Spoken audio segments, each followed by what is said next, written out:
Just imagine तपाईको साथमा न परिवार छ, न जागिर, न आशा, न भरोसा।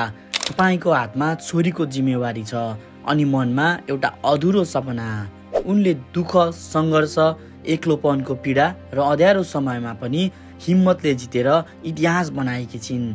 यहीबाट सुरु हुन्छ संसारकै सबैभन्दा सफल राइटर जेके रोलिङको कथा। एक सामान्य महिला जेके रोलिङ, जसले साधारण जीवन बिताइरहेकी थिइन्। उनको एउटा सपना थियो फेमस र सफल राइटर बन्ने, तर जीवनले उनलाई सजिलो बाटो कहिले दिएन। एक दिन उनले आफ्नो जीवनको महत्त्वपूर्ण सबै कुरा गुमाइन्। आफ्नो श्रीमान, जागिर, आफन्त र साथीहरूबाटको सम्मान। त्यसपछि उनी छोरीको हात समाएर राज्यको सहारामा जीवन चलाउन थालिन्। त्यही थियो उनको वास्तविक जीवन। उनले एउटा इन्टरभ्यूमा आफ्नै शब्दमा भनेकी छिन्, म आत्महत्या गर्न सम्म पुगिसकेकी थिएँ, तर उनले सोचिन् अझै केही गर्न बाँकी छ।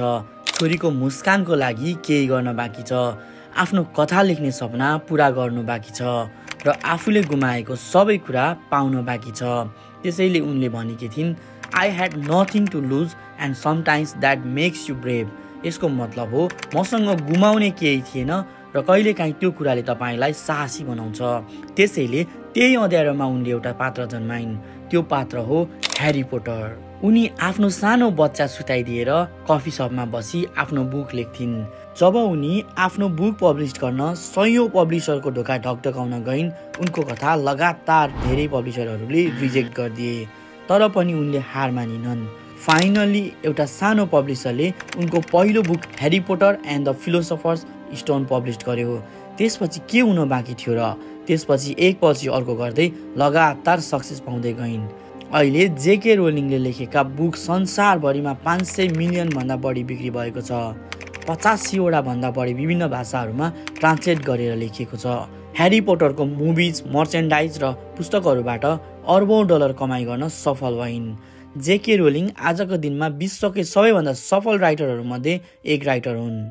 उनको जीवनले देखाउँछ तपाईँ कति तल झर्नुभयो भन्ने होइन कि तपाईँ माथि उठ्न सक्नुहुन्छ कि सक्नुहुन्न भन्ने कुरा महत्त्वपूर्ण हो। यदि तपाईँलाई लागिरहेको छ कि जीवन सकियो, अब के गर्ने, याद राख्नुहोस् त्यो जीवनको अन्त्य होइन, नयाँ अध्यायको सुरुवात पनि हुन सक्छ।